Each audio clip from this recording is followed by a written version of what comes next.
Good morning. Welcome to the 2020 Generic Drugs Forum. I'm Sally Choi, Director at the Office of Generic Drugs at US FDA, and very honored to open this very special event. Of course, talking about generic drug program is always special, but in the midst of a COVID-19 pandemic situation, having this event 100% remotely makes this meeting even more special. So thank you, each one of you attending this event. And I really hope that we provide important, useful information to you today that will help all of us achieving a more successful generic drug program. As a keynote speaker, what I'll be going over today is at the high level of introducing and updating what our generic drug program has been doing. And the rest of today and tomorrow, you will hear more focused presentations on many of the elements from our dedicated staff in generic drug program. Also, right after my talk, another keynote speaker, Dr. Mike Kopchak from OPQ, will focus more on quality aspect of the program. It is hard to believe that it has been already a little over 1 year since I joined the Office of Generic Drugs. As a matter of fact, my presentation at the same event in 2019 was my very first public presentation as the OGD director. From the organizational aspect, OGD did not have a big change, but one very notable update is that we have recruited Dr. Ilan Murphy as our Deputy Director for Clinical and Regulatory Affairs early this year, and she has been a great addition to this office. And as many of you are aware, we have 4 offices under the Super Office of OGD, Office of Research and Standards, being led by Drs. Rob Lionberger and Lei Zhang, and the Office of Bioequivalence currently being led by Acting Director and Acting Deputy Directors, Drs. Bing Lee, Kim Ritzman, and Nilofer Tempel. And Office of Generic Drug Policy, OGDP, being led by Ms. Meryl Tufanian and Kristen Davis. And of course, the Office of Regulatory Operations, ORO, being led by Mr. Ted Sherwood and Captain Vincent Ansensoni. As most of you are aware, OGD publishes our annual report at the beginning of the year. For 2019, OGD and the entire generic drug program continued, setting a record for approvals and tentative approvals, finishing calendar year 2019 with 1,014 approved or tentatively approved ANDAs, the generic drug applications. And there are such compelling public health gains in these numbers. In 2019, we approved 107 applications for first generics of medicines that had no generic competition. First generics provide access to needed therapies that treat a wide range of medical conditions and where little or no competition has previously existed. First generic approvals are particularly important to public health, and OGD and the generic drug program prioritizes the review of these submissions. The rest of the numbers here are quite impressive, ranging from 110 complex generic drugs being approved, 269 product-specific guidance PSGs being published. Also, 2,311 complete response letters were issued, and 3,274 control correspondence inquiries were submitted in 2019, which I believe is another record number of submission. In support of complex generic drugs, 105 pre-ANDA meetings were requested as well. Please check this report at FDA.gov site. But the FDA generic drug program is much more than just numbers, as we all know. Safe, effective, high-quality generic drugs play a vital role in the U.S. healthcare system and make up 90% of the prescriptions filled in the United States. Affordable access to medicine is a public health priority, and competition from generic drugs can help reduce prices and improve access that benefits patients, consumers, and healthcare practitioners prescribing medicines. I'd like to share a thank you email we received after the approval of the first generic Advair at the end of January 2019. Thank you very much for this. You have no idea how this generic brand will change the lives of untold number of people who are struggling to pay for their asthma medicine. I paid $398.96 for my inhaler back in January, and today, when the cashier at the pharmacy told me that my total was only $189.65, I almost broke down in tears. Again, thank you from the bottom of my heart. It's heartwarming to hear the direct impact generic drugs have on patients and their ability to manage their health. I'd like to tell you about a few other approvals and their impact. In January 2019, FDA approved a batch of first generics on the same day. Five first generics for Lurecidone, hydrochloride tablets, brand name Latuda, for the treatment of schizophrenia and bipolar disorder. In April, we approved the first generic naloxone hydrochloride nasal spray, a generic of the brand product Narcan. The FDA is granting priority review to all generic applications for products that can be used as emergency treatment of known or suspected opioid overdose. Actions like these are critical to our shared mission of helping to address the opioid crisis. In July, we approved pregabalin, brand name Lyrica, to treat certain types of seizures, as well as neurologic pain and fibromyalgia. The average price during the 12 months before a generic entered the market was more than $7 per capsule. During the first 2 months of sales of generic pregabalin, the average price for the generic was about 13 cents per capsule. Talk about making a difference. We're incredibly proud of these approvals, and you should be too. Collaboration starts inside FDA, with all the components involved in the generic drug review mutually committed to the success of the program and engaging with industry to address challenges. Now let me add a few more recent approvals that occurred this year, 2020. First, generic albuterol sulfate inhalation aerosol, referencing ProAir, was approved in February of this year. Albuterol is one of the most common middle-dose inhaler products in the United States, and is a complex generic combination product. In approving of this product, we utilized the pre-ANDA program from the GDUFA 2, as well as there was a PSG, the product-specific guidance that actually supported in this approval.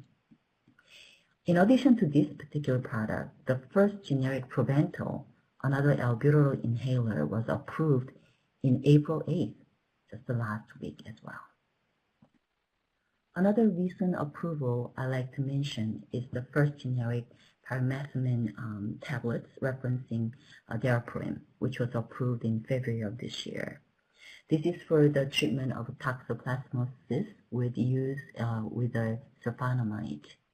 This first generic approval is also especially important for populations that are more susceptible to toxoplasmosis infections, such as pregnant women and individuals with HIV or AIDS. Before I move to the next set of slides, let me pause, and I'd like to briefly mention where we are in the midst of COVID-19 pandemic. I recognize this is a uniquely challenging time for everybody, and many may wonder how FDA is doing. More specifically on the generic drug program, we are focusing our mission of ensuring that the American public has access to safe and effective generic medicines very seriously, especially now during a time of crisis.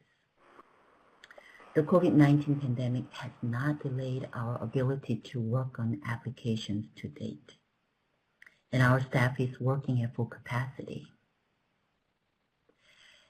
Now, our staff working at full capacity at 100% remote is not without a challenge.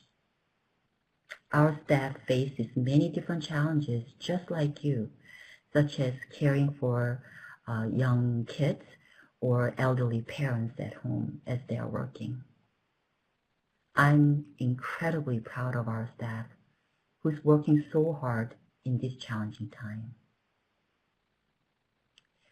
Also, the OGD and OPQ and rest of the center and agency are working diligently to address challenges related to the pandemic and to carry out our ongoing duty of safeguarding the public health while helping to ensure that safe and effective high-quality generic drugs are available to the public.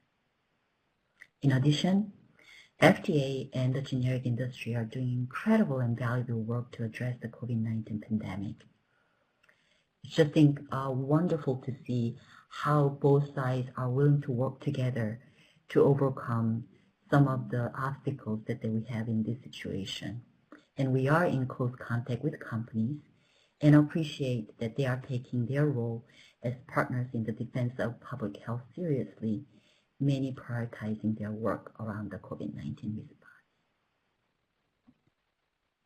Now back to another important program, DCAP, Drug Competition Action Plan. The overarching goal of DCAP is to remove barriers to generic drug program, the development and market entry in an effort to spur competition so that consumers can get access to the medicines they need at affordable prices. DCAP has three main components listed on this slide. The first, closing the loopholes that delay generic competition.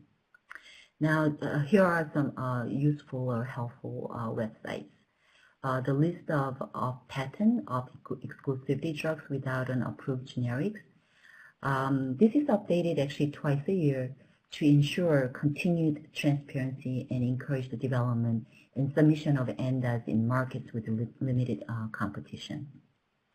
And the second, the site that I listed here is the access to product samples, the CREATES Act. The law widely known as CREATES, which was enacted in December 2019, makes available an important new pathway for developers of potential drugs and biological products to obtain samples of brand products that they need to support their applications. The second component, the improving the efficiency of the generic drug development, assessment, and approval process. The website, the Patent Certifications and Suitability Petitions webpage, includes additional data that may help subsequent generic applicants determine when their products can be approved and marketed. And then the third component of maximizing the scientific and regulatory clarity with respect to complex generic drugs. The upcoming product-specific guidance for complex drug product development webpage provides the information related to upcoming new and revised PSGs, the product-specific guidances, to support the development and approval of safe, effective, and high-quality complex generic drug products. The webpage responds to a GAO report requesting FDA to announce its plan to issue and revise PSGs for complex generic drug products.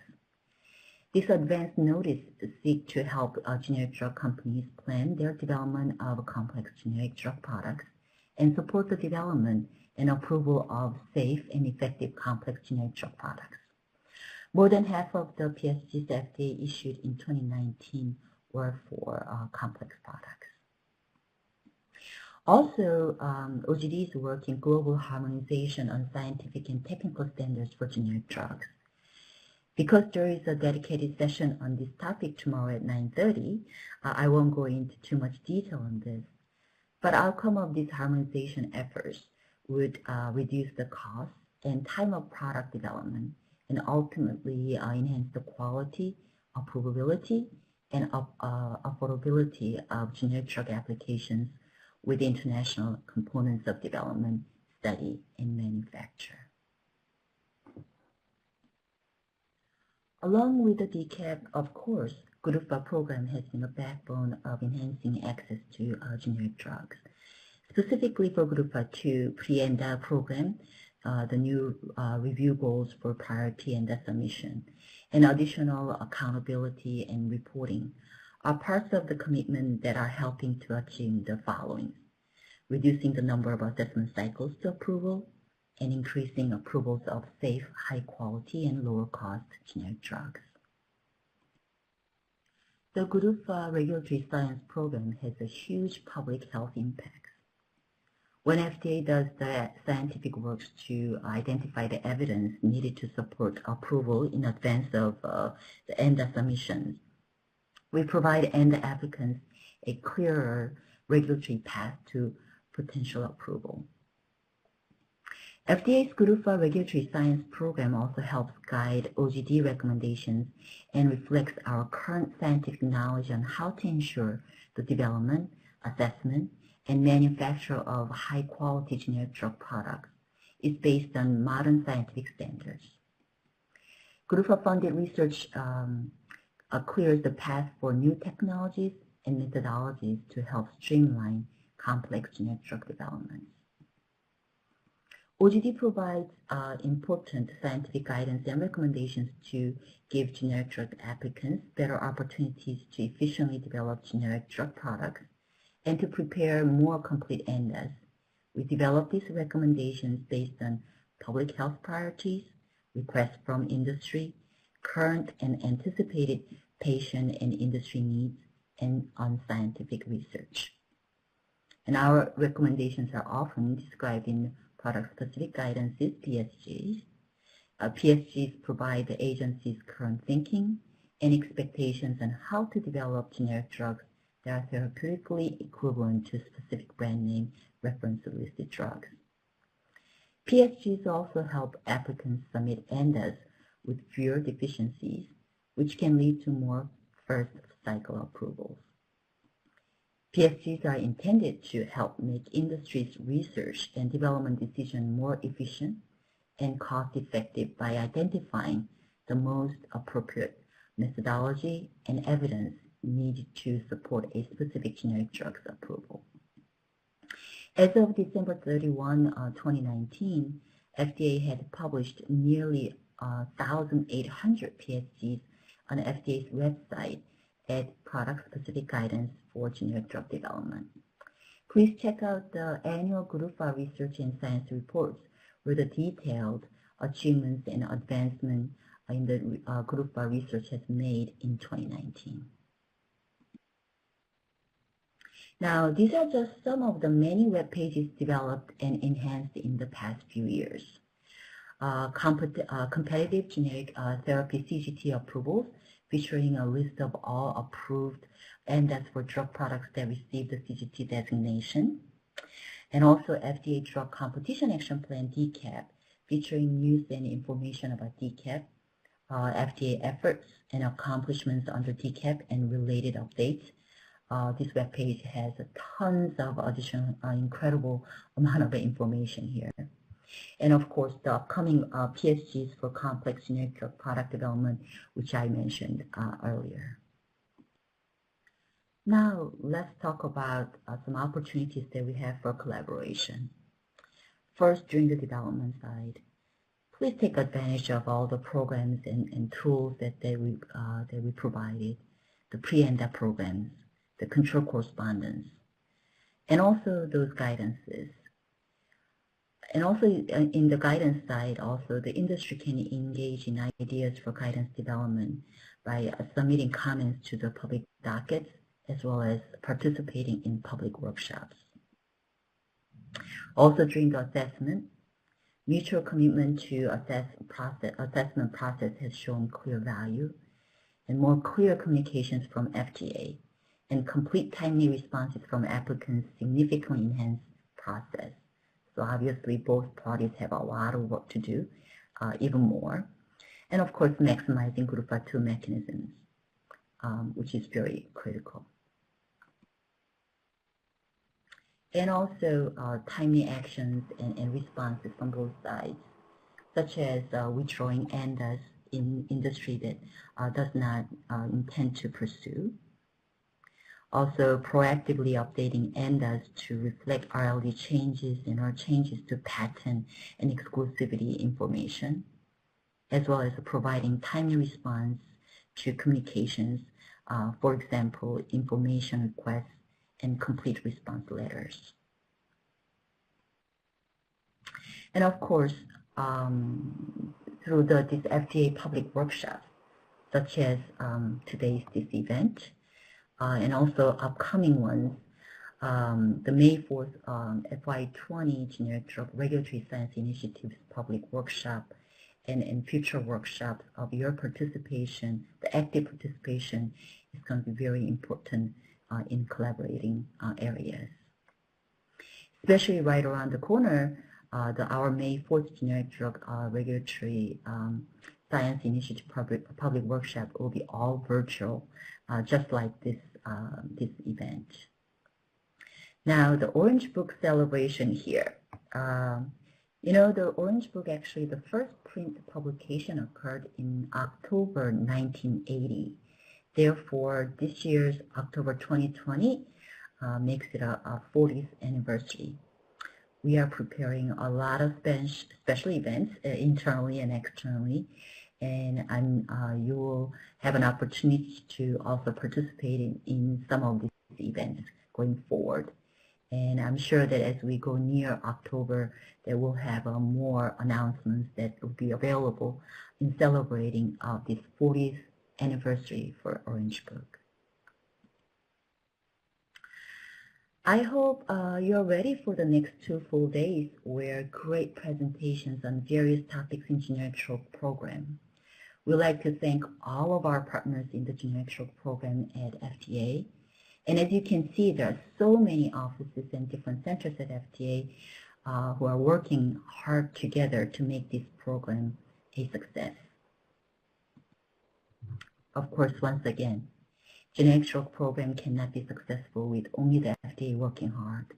The success requires you, industry, academic researchers, payers, Congress, and healthcare providers working together, collaborating together, so that quality, affordable drug products are available to our patients.